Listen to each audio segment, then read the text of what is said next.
Bonjour tout le monde. Aujourd'hui, on va apprendre à compiler et à exécuter un programme Java en ligne de commande. Vous savez sans doute qu'il existe plusieurs environnements de développement, c'est ce qu'on appelle des IDE, tels que Eclipse, Anaconda, CodeBlocks, etc. pour écrire un programme informatique et ensuite le tester, c'est-à-dire le compiler et ou l'exécuter. Là, j'ai bien mis et ou parce que c'est en fonction des langages. Quand on prend par exemple un langage comme le C ou le Java, tester un programme nécessite de le compiler et de l'exécuter. Par contre, pour les langages interprétés comme Python, il suffit juste d'exécuter le programme. Cependant, pour réaliser une grosse application manipulant beaucoup de fichiers ou beaucoup de classes, il est essentiel de maîtriser le test en ligne de commande. C'est ce qu'on va voir aujourd'hui. En Java, on utilise les commandes javac pour compiler et Java pour exécuter. Et pour que le système d'exploitation puisse avoir accès à ces commandes depuis n'importe quel répertoire, il faut ajouter le chemin d'accès à ces fichiers dans la variable d'environnement path. Ensuite, pour tester le programme, il faut se mettre dans le dossier où se trouve le fichier Java, c'est-à-dire le programme, et utiliser les syntaxes suivantes. On utilise la commande javac suivie de non-fichier.java pour compiler le programme. Ensuite, il faut exécuter le programme par la commande Java suivie du nom de fichier. On va essayer de voir tout ça de manière concrète pour mieux comprendre et fixer les idées.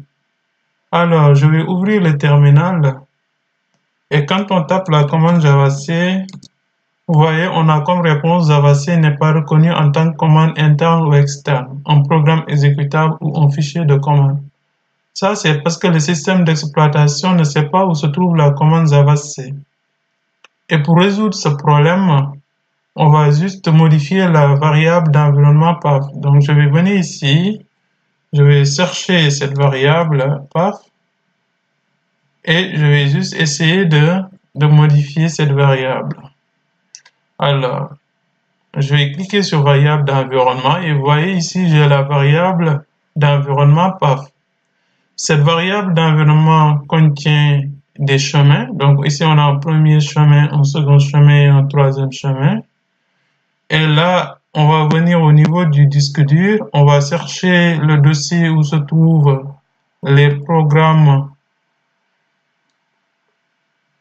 ou bien les commandes javac et Java. Alors ici, au niveau de programme Java JDK bin, on a la commande javac et ensuite on a la commande Java. Donc il suffit juste de copier ce chemin. Donc je vais copier ce chemin. Et ensuite au niveau de la variable path, il faut ajouter ce chemin-là. Donc on clique sur OK, OK, OK. Maintenant, une fois qu'on a rajouté le chemin d'accès à cette commande, il faut fermer le terminal et le rouvrir. Et maintenant, le système d'exploitation doit pouvoir connaître où se trouvent les commandes javac et Java. Donc, quand on tape javac, vous voyez maintenant l'OS sait bien où se trouve la commande javac. On va juste écrire un petit programme en Java et ensuite le tester en ligne de commande. Donc, pour cela, on a juste besoin d'un éditeur de texte. Moi, je vais utiliser Visual Studio Code.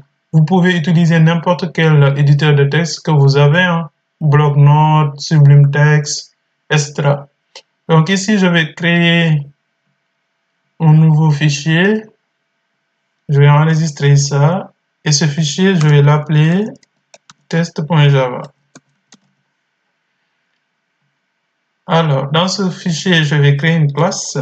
Pour lui, classe, je vais appeler cette classe test. Et dans cette classe, je vais ajouter une méthode principale, public static void main. Cette méthode prend en paramètre un tableau de chaîne de caractères. Voilà, arg.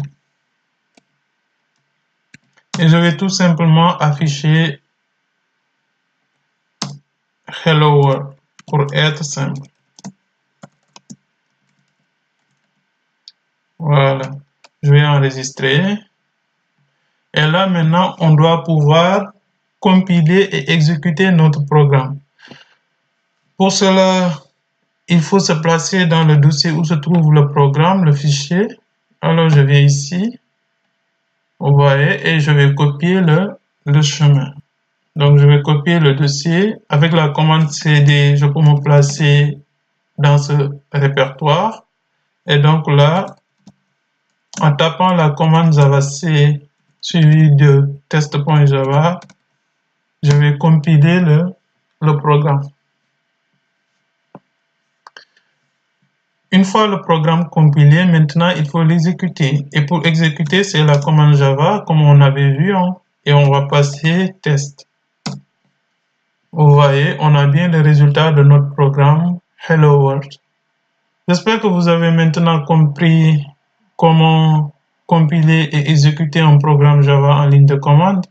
Le principe reste le même sur Linux. Pour Linux, il faut éditer le fichier .basrc et ensuite ajouter le chemin dans la variable path. Alors, merci, c'était tout pour cette vidéo. À la prochaine. Ciao.